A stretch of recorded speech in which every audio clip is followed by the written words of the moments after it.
In this video, I'm going to show you how to install Afterpay on your Stripe account so you can offer flexible payment options to your customers. Let's walk through the simple steps. First, log in to your Stripe dashboard. Afterpay, also called ClearPay in some regions, is available as a payment method through Stripe. Go to Settings in your Stripe dashboard, then click on Payment Methods.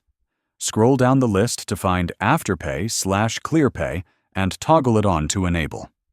If you don't see it, make sure your Stripe account is eligible and your country supports Afterpay.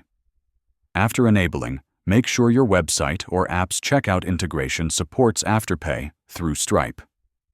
If you're using Stripe Checkout, you'll need to include Afterpay ClearPay in your payment method types in your code or platform settings.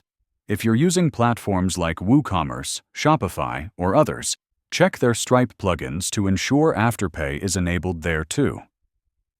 Finally, test your checkout process to confirm Afterpay appears as a payment option for customers. And that's it! You've installed Afterpay on Stripe. If this helped, please like the video and subscribe for more payment setup guides. Thanks for watching.